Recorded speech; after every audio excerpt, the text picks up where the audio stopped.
Hi folks, Glyn here, and I just wanted to put together a really quick kind of follow-up video to one that I did a short while ago when I reviewed a Vanguard tripod that I'd been sent. Now you can check out that one on my YouTube channel.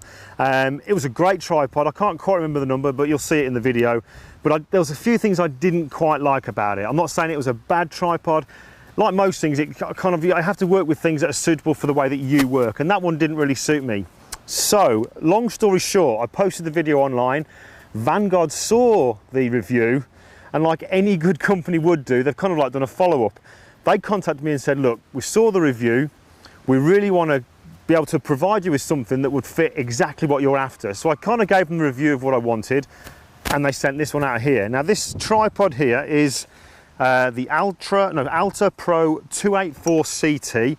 It's carbon fibre, and I gotta say, I'm not somebody who generally is a big fan of tripods. But this one I'm absolutely loving. In fact, I'm tending to find I'm using this now when before I would never take a tripod out. So the kind of things that I wanted a tripod to have for me was, number one was for it to be really, really light. So it had to be the carbon fibre, which the other tripod was. So this is really, really light, great for travelling because I do a fair bit of travelling. It needed to be able to go down to really small, which this one can. But also I needed to have a head for it. I'm a big fan of these ball heads, which you can see on top here. And they provided both. So we've got this tripod, the model I've just given you there, and this head, this ball head, is the BBH 200.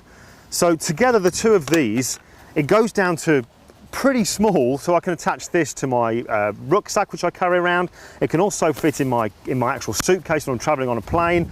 So on that side of things there, it covers a lot for me. This is perfect. But what I really like about it is the fact that you can do so much with it, but it's not fiddly. I didn't want to have to be pulling this, turning this, and just to do simple basic things, but this is dead easy. So for example, I've done a recent photo shoot of some cars, and you probably see on the video now, you can see where the tripod's gone really, really low. And to do that, it's so simple. All I'm going to do here is undo a couple of switches. I can bring this up, and then I can just literally just turn it over. Now I know you can do that on quite a few tripods, but not being someone who's used a lot of tripods, I've not really experienced it, but I just found on this one, it was just so easy and quick to do. And another thing I really like as well was the fact that I can take the tripod, and a few people commented on this when they saw a picture that I posted on Facebook. I can take it really low. I mean, rock bottom, really, really low. And then obviously I can twist the head around to cater for being that low down. What else do I like about it? Well, yes, I can sort of move things around really, really simply. Let's just put that back in there and we'll undo that. So it kind of sluts into things nice and simple like that. I also like this. Usually on tripods I have had in the past, I've got those like flip lock legs. I'm really liking these twist locks. So I can kind of like tighten them down nice and easy. So everything's very, very strong and very rigid. And also on the feet here, I'm told, because I haven't got much experience with tripods, I'm told that this isn't something new, but I kind of like it. The fact that if I'm on, say, I don't know, like a concrete floor, you've got the rubber feet here, so it sits, it doesn't move. But if I'm on like a terrain like we're on now, maybe, grass or somewhere that's a little bit uneven, I can just wind them in and they've got spikes. So it's going to really make things really, really steady and stable. So I'm a really, really big fan of this tripod. Do you know what, I'm kind of struggling to find something that I don't like about it, but every review you've got to show some maybe positive and not so positive things. So I've been kind of racking my brain thinking, what don't I like about it? If you saw the other review, you might remember one thing I did say was about the shoe that you use to put your tripod onto the actual ball head here. What I have been used to in the past was like those ones where you can just literally drop them in, click it down. I really like that because it was quick.